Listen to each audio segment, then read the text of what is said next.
this, let's bring in Democratic Congressman from Massachusetts and member of the House Transportation and Infrastructure Committee, Jake Auchincloss. He also serves on the House Select Committee on China. Perfect person to talk to at this moment. Congressman, when this news first broke, part of your statement in reaction to this read, the Pentagon will need to explain how material of such sensitive nature was available to personnel who did not have need to know. Do you believe that other heads will need to roll here? I believe the Pentagon is going to be on the hot seat in Congress. They're going to have to answer to how this breakdown occurred, because there's two different ways of protecting information. The first is security clearance, secret, top secret, etc. The second is need-to-know basis. Even if you have the appropriate clearance level, you don't necessarily have access to information if you can't prove need-to-know. There is no way that a junior enlisted Air National Guardsman had need to know about Ukrainian war plans being briefed to the Joint Staff. So the Pentagon has some explaining to do, and I hope and expect this is going to be a bipartisan exercise in Congress where the appropriate chairs and ranking members of the relevant committees are going to get to the bottom of this in a workmanlike way to prevent it from happening in the future. Yeah, and Congressman Lucas mentioned that the Pentagon obviously is going to have to take a closer look at this, but what can Congress do? What should Congress do going forward? I know these discussions are beginning, but what kind of action would look appropriate to you?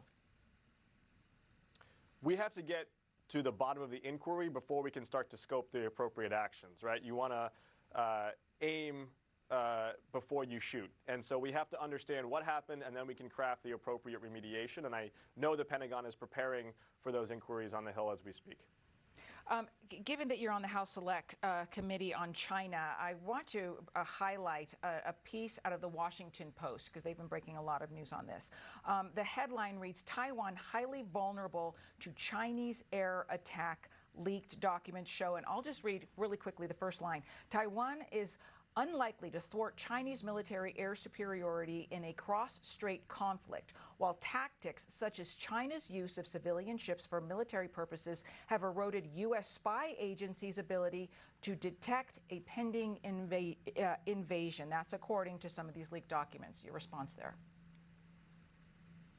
This is partly why the leak of these documents is such a distraction and an impediment, and why this individual who did so should be prosecuted to the fullest extent of the law, is that when you have dribs and drabs of information like this without the full context that national security officials have, it can lead to conclusions that are not necessarily accurate.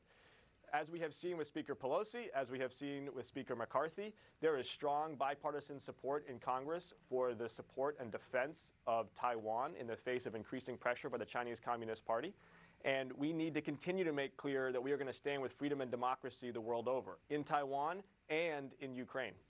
There's so many details that are so alarming on so many fronts. But one thing I think that would probably catch Americans' attention is this is also, again, Washington Post reporting about this on one of these additional spy balloons, right? So one of them had something called a synthetic aperture radar, or SAR, and I'll read, quote, unlike traditional optical sensors, this allows SAR to return images at night and to penetrate clouds, smoke, topsoil, ice, and snow. SAR has also been shown to penetrate thin materials, including tarps, revealing objects beneath. If I'm watching at home, this is very worrisome, considering that not only did we have these balloons go up or that were discovered earlier this year, but now we have these additional ones, and they have so much, what sounds like, power.